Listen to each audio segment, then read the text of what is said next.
नमस्कार मंडळी. आज आपण वाचणार आहोत अमृतवेलचा भाग 26वा. चला तर मग लगेच सुरुवात करूया. भरताची गोष्ट संपली. पेंगुळलेली मधुरा झोपी गेली. मात्र गोष्ट ऐकताना त्या चिमुरडीने सहज विचारलेले प्रश्न नंदाच्या मनात पिंगा घालीत राहिले. 14 वर्ष पादुकांची पूजा करताना भरताला कंटाळा कसा आला नाही? तो राजा झाला नाही हे त्याच्या बायकोला कसं आवडलं? तो परत आल्यावर रामानं भरताला काय दिलं? 14 वर्षांनी मी केवढी होईन मावशी? तू केवढी होशील? एक ना दोन, अनेक स्वैर प्रश्न. मधुरेची किलबिल बंद होताच नंदाला मोकळे मोकळे वाटले. सकाळपासून निवांतपणे विचार करायला तिला वेळच मिळाला नव्हता. आता तिला पहिल्यांदा आठवला तो संध्याकाळचा प्रसंग. मधुरेला घेऊन बापूंच्या घरी गेली होती ती. दोघीही सावित्रीबाईंच्या खाटेवर बसल्या. त्यांच्या पायांवरून हात फिरवीत नंदाने विचारले, कशी आहे तब्येत? मंद स्मित करीत सावित्रीबाई उत्तरल्या, छान. लगेच मधुरेने नंदाला प्रश्न केला, या तुझ्या आई? नंदाने होकारार्थी मान हलविली. सावित्रीबाईंचे लक्ष मधुरेवर खिळून राहिलेले पाहून नंदा तिला म्हणाली, आजींना नमस्कार कर बाळ.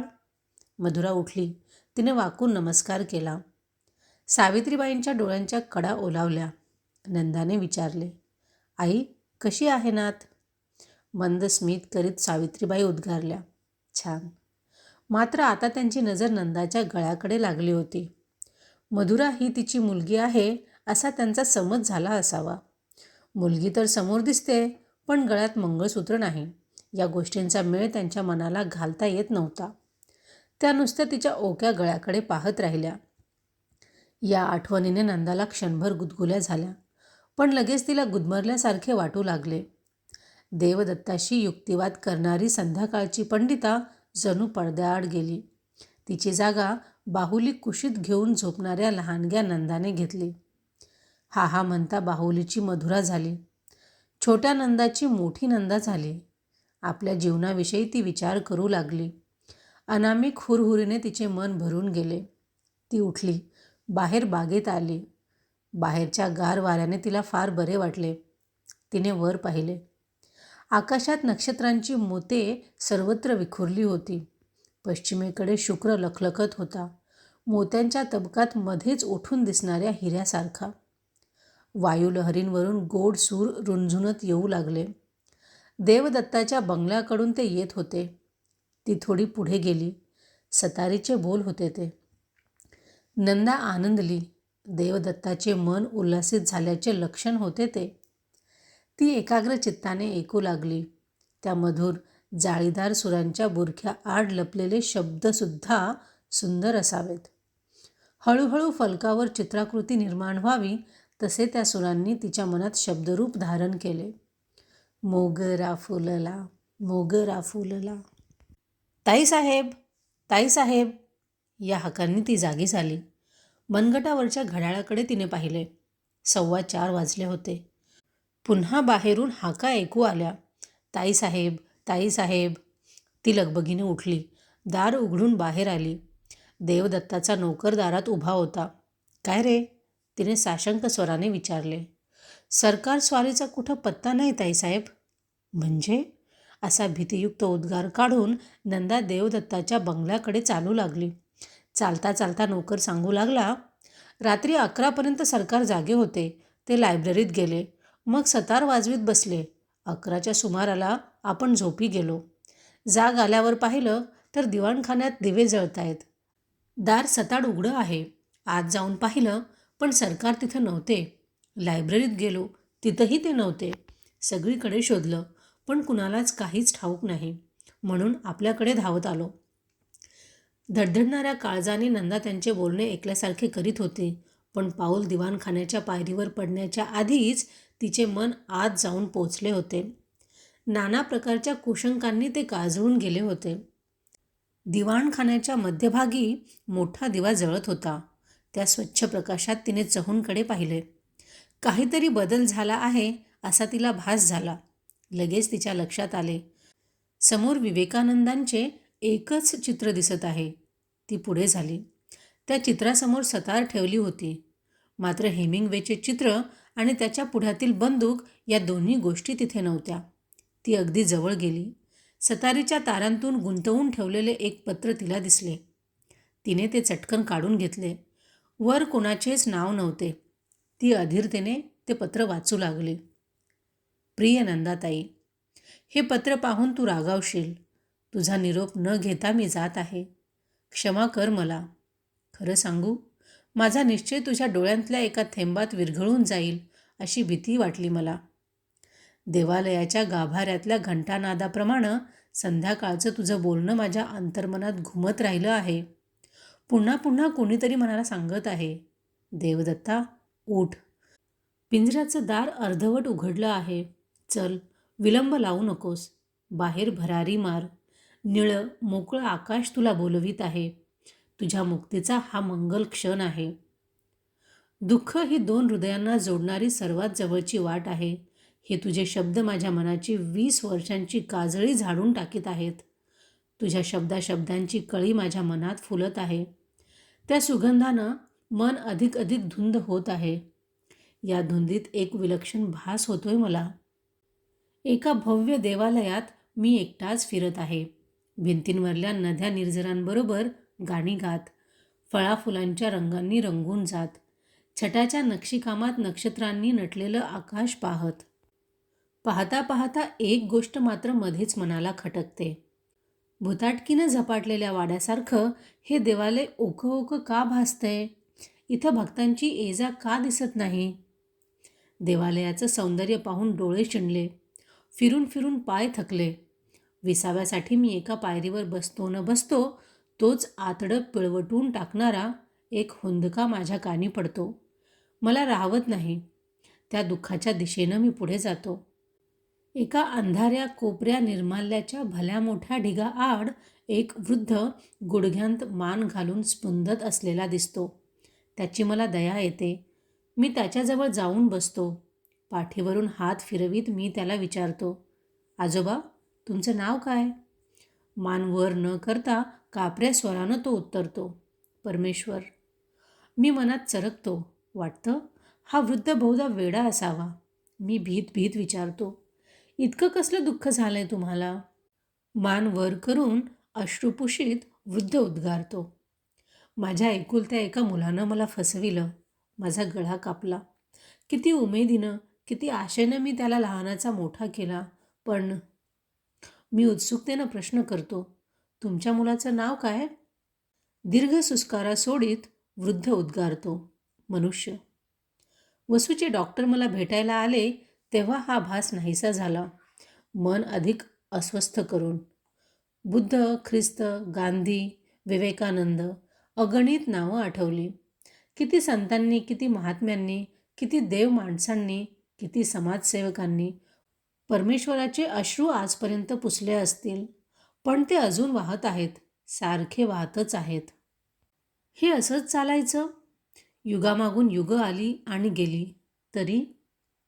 परमेश्वराला सतत रडायला लावणारे आणि त्याची आसवं पुसण्यासाठी धडपडणारे या दोन जाती जगात सदैव असाव्यात असाच सृष्टीचा संकेत आहे काय? स्वतःवरून सांगतो मी नंदा. मनुष्य स्वभावतः क्षुद्र आहे, स्वार्थी आहे, अहंकारी आहे, सुखलोलूप आहे, नाना प्रकारच्या वासनांनी बरबटलेला आहे. संस्कृतीनं बहाल केलेले सात्विक मुखवटे चढवून आजकाल तो जगात वावरत आहे.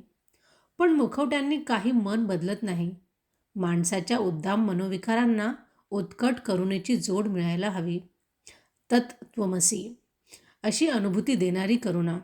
But for the grace of God there go I असं वाटायला लावणारी करुणा. ही करुणा नसेल तर मनुष्य पशु होईल. Passion and compassion must go hand in hand.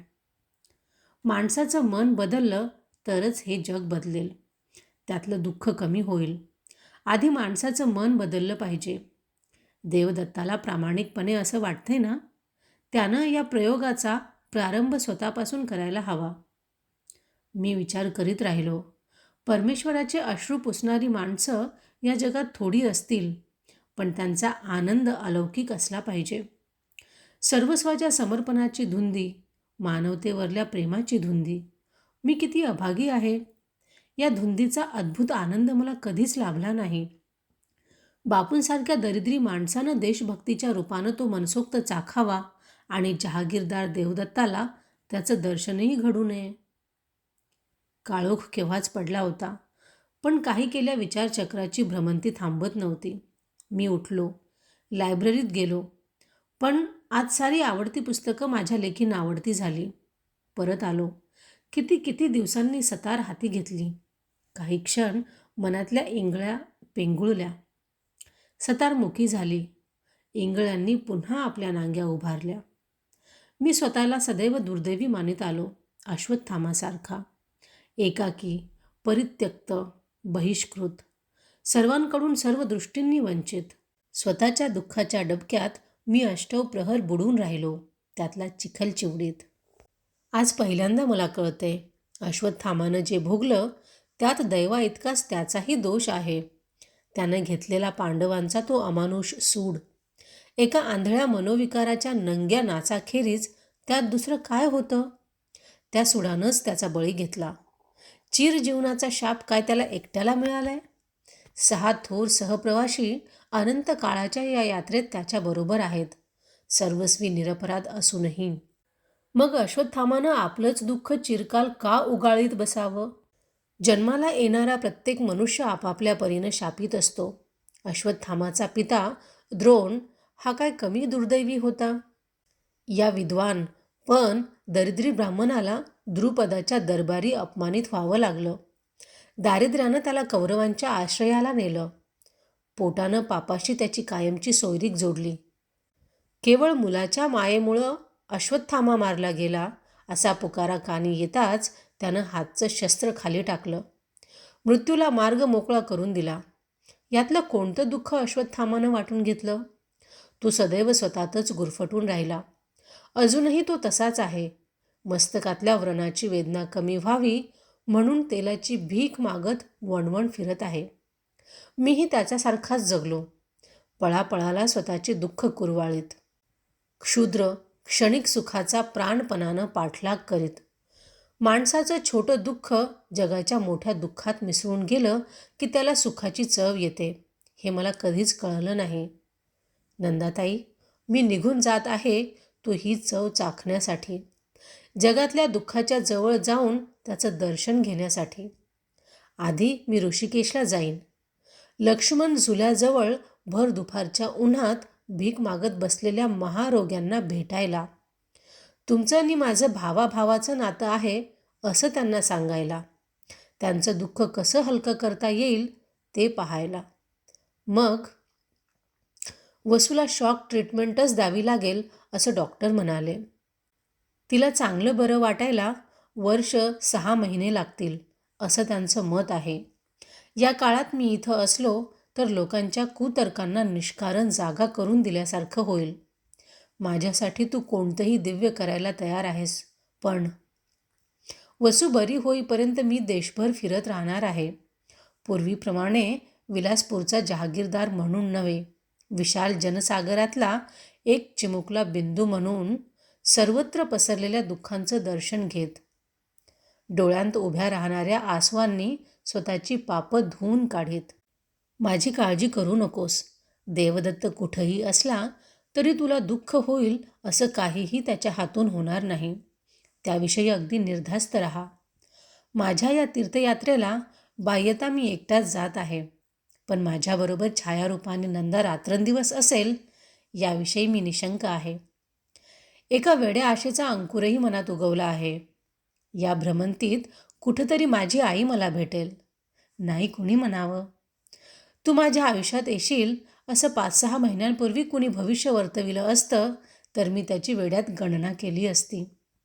आई भेटली तर तिला मी एवढंच सांगणार आहे, या जगात सारेच गुन्हेगार आहेत असं तुला वाटतं. खरं सांगू, या जगात कुणीही गुन्हेगार नाही. तुझा देवदत्त. पत्र घेऊन नंदा बाहेर पडली. कुशीत झोपलेल्या तान्ह्या बाळाकडे स्निग्ध दृष्टीने पाहणाऱ्या आईसारखी बाहेर पसरलेली रात्र तिला वाटली. नकळत तिला ती दुसरी भयानक रात्र आठवली. आत्महत्या करण्यासाठी समुद्रात एक पाऊल पुढे जाणारी नंदा तिच्या डोळ्यांपुढे उभी राहिली. पण काही केल्या त्या नंदाची तिला ओळख पटेना. ती स्वतःशीच हसली. उल्हासित मनाने तिने वर पाहिले. तऱ्हेतऱ्हेच्या फुलांनी भरलेल्या परडीसारखे आकाश दिसत होते. पूर्वेकडे लखलखणारा शुक्र या परडीतल्या मोगऱ्याच्या फुलासारखा भासत होता. ती गुणगुणू लागली, मोगरा फुलला, मोगरा फुलला.